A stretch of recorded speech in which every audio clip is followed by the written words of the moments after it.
Maki has been at odds with herself. That is the easy and clean way of putting it. The more accurate way of putting it is that many of her peers died in Shibuya. Her sister had to sacrifice herself to save Maki. She finally killed her abusive family. An evil sorcerer is looking to kill everyone she cares about in a battle royale match like it's 2017 all over again, and PUBG just came out. And the world is still falling apart around her, and the pile of responsibilities have only begun to accumulate more and more. Life as a Jujutsu sorcerer right now is overwhelming and more dangerous than ever. And with that danger comes a certain constraint: the inability to have options to choose for yourself and to even move forward in your life. Even if not physically detained by Kenjaku within the colonies, he has already imprisoned all of Japan within his plans. This was a rather abstract chapter, but it held an incredible message. Hi, my name is Esper, and I talk about things to a depth nobody asked for, and today I am talking about Jujutsu Kaisen chapter 196. I realized that in like my past maybe at least 5 videos, I haven't been introducing myself. Before we get in the video, subscribe. I would love to hit 10k before the year is over. I know that's a big ask because I'm at 2-something-k right now, but if you, your mom, and your cat, and your dog all subscribe to me, we might get there.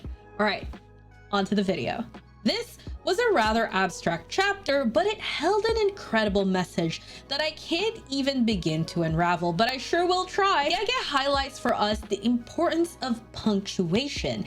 And no, not the Oxford comma, no matter how important it may be, but rather the punctuation of emotions and instances that we face in the world. The world does not slow down. The world does not stop spinning. At the end of the day, the planet cares not about what is going on in our lives. It keeps spinning, both metaphorically and figuratively. So we have to create our own opportunities to stop and reevaluate, or sometimes we are provided those avenues and all we have to do is take it. This is where Miyo comes in. Miyo is from a different time, perhaps a slower time. He has a refreshing personality of someone who is just motivated by the love of one thing. That one thing in this case being Sumo. And his Sumo is removed from Jujutsu. He goes so far as to only allow the domain to be completed when both parties are in agreement of the Sumo battle. And we love a nice consensual battle. The casualness of the way Maki agrees to this fight and the way Miyo excitedly, if not a little bit derangedly, receives that agreement is what really sends me about this whole interaction. And then there's Noritoshi freaking out about the whole situation, and you know, for good reason. It says a lot about Maki though that in the midst of the battle she was able to identify this. It's a testament to Maki's resilience and independence. While she has room to grow, it's impressive to see her know herself well enough to step back from the situation, especially when she is surrounded by people who eternally push themselves way too hard. Gojo, Yuji, Inumaki, and our prime example right now, Noritoshi. It almost seems to be the sorcerer way to be a little, or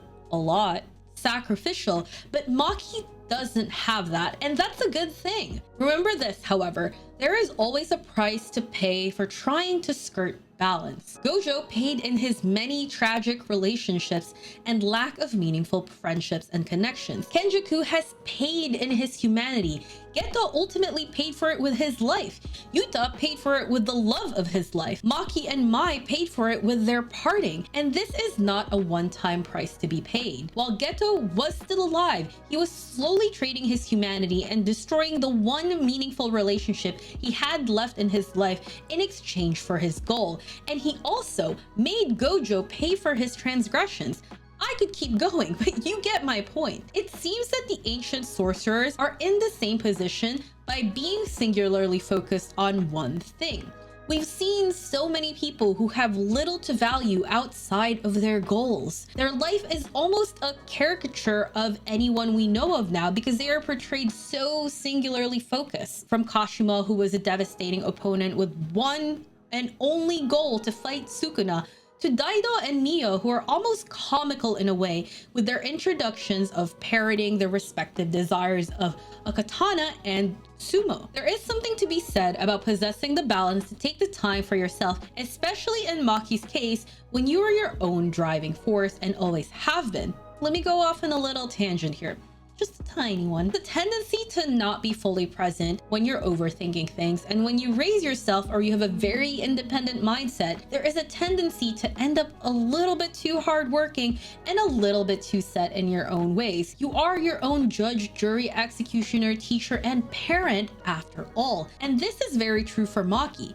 It's hard to balance yourself when there is no external point of view looking in and helping you evaluate, or you're simply not willing to accept it. It is very hard to learn that turning off your brain has its own merits, so long as you're not in the Reddit comment section. So while it's incredibly interesting to me that Maki never saw Gojo as a teacher, it makes sense. Gojo, aside from direction, cursed tools, and the backing of a major family's wallet trying to counteract the Zen'in clan's petty attempts to keep Maki down, the strongest sorcerer doesn't have too much to offer to somebody with an incomplete heavenly restriction. I know it's been a while, but Gojo hasn't even gotten to see Maki in her fully heavenly restricted form, and I think that he even has less to offer to somebody who has zero cursed energy. I think the most important thing he did for Maki was believe in her and nudge her every now and again into the right direction. And for some people, that's all they need. And while she would probably never admit that Gojo was an important figure in her life, Maki certainly knows and feels it. But the reason why she probably never considered relying on someone else to grow stronger is because the people who would have been able to offer her the correct guidance just weren't around. You know, who the fuck would have guessed that the correct guidance would be provided by an ancient sumo wrestler sorcerer from a time way before she was even born? But, you know, it kind of makes sense. I'll give Gege that. Rokujushi Miyo and his simple acceptance and the merits of being able to see things in a linear fashion is exactly what Maki needed. It's endearing that he knew what to expect of Maki before Maki knew what to expect of herself. Miyo tells Maki that he knows that Maki is capable of more and that she had him beat one-on-one head-on, which speaks to Miyo's character in a way that his love for sumo isn't just about winning or losing, which he does teach Maki later on, but rather the simple existence of it. And that too, Maki has a mental block preventing her from performing her best. This is where an external point of view is really helpful. There are certain things hard to see within ourselves, but are plain and simple for other people looking at us to see. Maki is captive to something in her life, and this captivity has prevented her from being able to connect with other people around and the world around her. Because what is Jujutsu Kaisen really if not a story about connections, forming them, breaking them, and learning to exist with their connection to the world and others? Miyo is weirdly an incredible teacher, which is probably due to how perceptive he is and how connected he can be to Maki by just looking at her and evaluating her from the short moments that he has been able to see her and spend with her. But more than that, Miyo has allowed her to open up and accept herself, which is the first step to honing her abilities and her senses. I love that Gege always has these little ways in which he subverts our expectations.